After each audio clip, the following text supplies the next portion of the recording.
Morning guys, happy Sunday. So we're doing today Solar Plexus, so working with the third chakra up, or otherwise known as Manipura Chakra. And this is basically the centre of willpower, power, transformation, those sorts of things. So when somebody says like, oh, she's got fire in her belly, this is a sort of area that might have a very sort of strong Manipura chakra. So the element for this chakra is fire.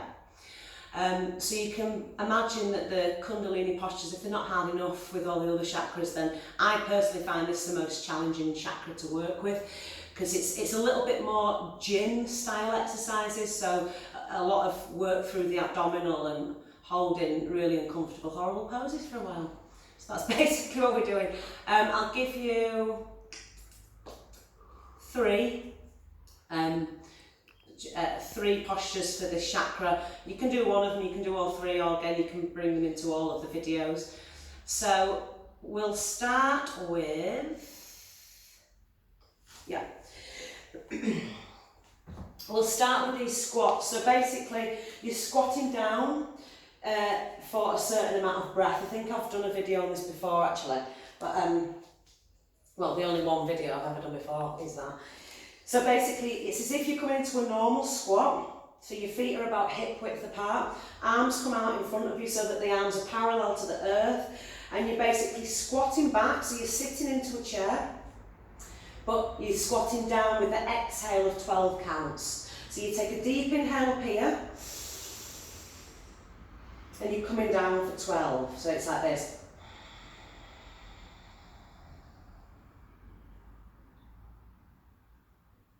12, inhale.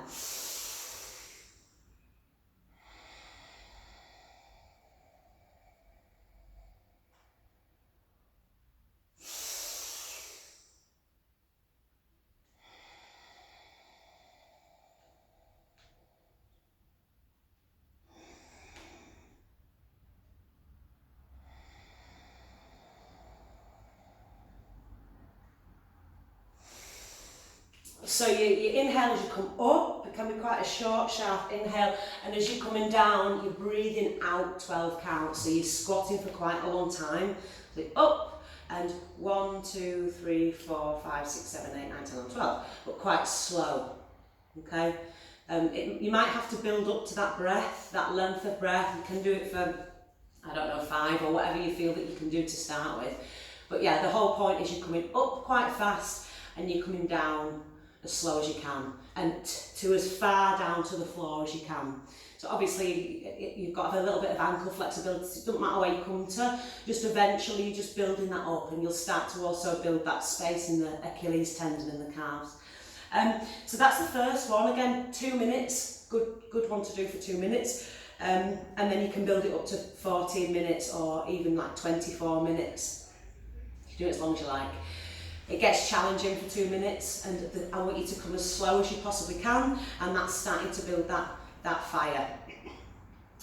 Okay, next one is lying down from here. I bring the hands underneath the back to support the back. So if you've got, if you don't do much work around the core area and your abdominals are a little bit unfired up, let's say, sometimes a lot of the pressure can go into the back, into the lumbar spine area. So maybe just keep a bend in the knee and keep the belly drawn in as much as possible, and the hands underneath the hips. So with this position, you're bringing your legs up and the hands are underneath the hips, and you're sort of squeezing the arms into the side body like this. So your hips are slightly lifted off the floor.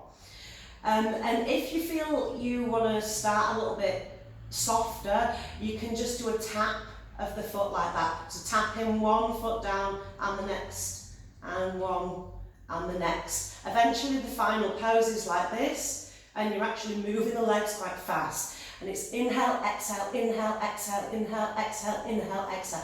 Now that'll put quite a bit of pressure on the spine if you feel you're not sort of supported by the stomach muscles. So just be mindful of your own body. Already I'm knackered, and I'm not going to carry this on more. Inhale, exhale, inhale, exhale, inhale, exhale, inhale, exhale, inhale, exhale, inhale, exhale. Eventually we're then coming back up, holding, squeezing everything, so the body shakes a little bit, Taking a deep inhale through nose and exhale. And then just lie maybe in Supta Baddha Konasana so the soles of the feet can come together, knees out to the side, arms can come into cactus so the backs of the forearms are on the floor to the side of the ears.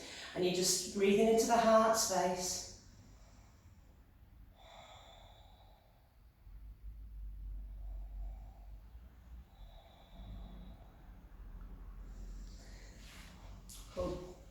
So yeah, with that exercise, just be really mindful. You can start it slow, but with Kundalini we're usually going quite fast, and that starts to sort of ramp up the nervous system. I can't see a thing, the sun's just going into the eye.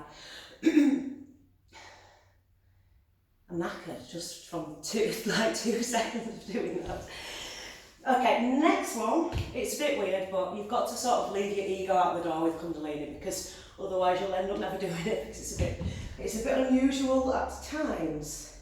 This is one of the unusual ones. So with this one, again I bring the hands underneath to support the back, and you're just kicking the heels into the bum. And you want to actually really send the heel into the bum. And it will start to ache, it'll sometimes give you a little bit of a hamstring sort of ache the next morning, but that's fine. So just keep kicking like this as fast as you can, inhaling and exhaling. But do your inhale and exhale in this really, really slow. So it's a really deep inhale and deep exhale. 2 minutes. It's going to be hard for 2 minutes. But with Kundalini you usually get like a second wind. So once you've done it for like 5 seconds like me, I'm knackered. But when you keep going, it tends to come a little bit easier in the end. So let me just take a deep breath. Hard. So there are 3 exercises, 2 minutes each. Have I just given you 3 exercises? 2 minutes each. Build it up to 14 if you really, really, really desire to do so. You probably won't want to, but hey ho. And then rest in between these. So either lie down in Savasana or just sit in easy pose and take a couple of breaths. Yeah, that's it for Manipura Chakra. Thanks guys. Sat down.